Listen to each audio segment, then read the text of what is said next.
Does this change India's economy here, and how? At this stage, I would say that the successful launch of this mini space shuttle is a technology demonstrator. It has the potential because one of the distinctive features is the low cost with which this particular shuttle has been launched and the experiment has been deemed successful. I would not extrapolate this to say that it would make any immediate difference to the Indian economy.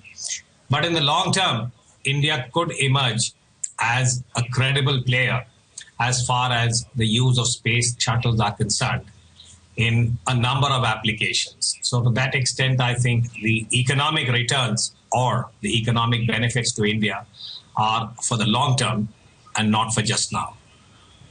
Well, absolutely. We've seen that economic return play out under the NASA program that has spawned innovation from the United States that has really, truly changed the world in which we live.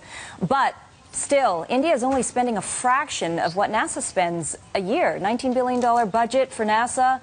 India, just a fraction of that. So really, how much impact can it have? Well, I think that really is, as I said, the distinctive feature that if you look at the NASA program as the benchmark and what India has done over the years, the cost is about a tenth, and that's saying a lot. Now, this particular experiment or the technology demonstrator of today cost a little under $15 million. Now, it's about 95 crores in Indian rupees.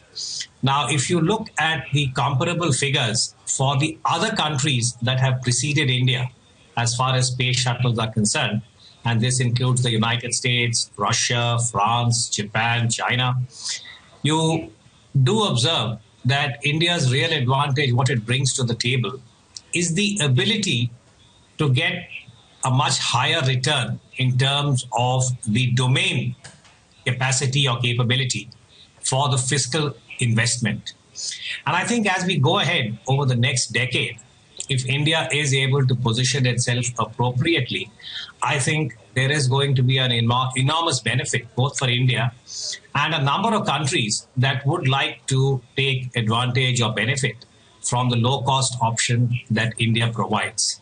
And as you rightly pointed out, there are a number of applications where a credible capability in terms of space launches could have a number of dividends. And at the end of the day, I think the way in which it would impact the socio-economic and the development agenda would be of considerable value, I think, to India.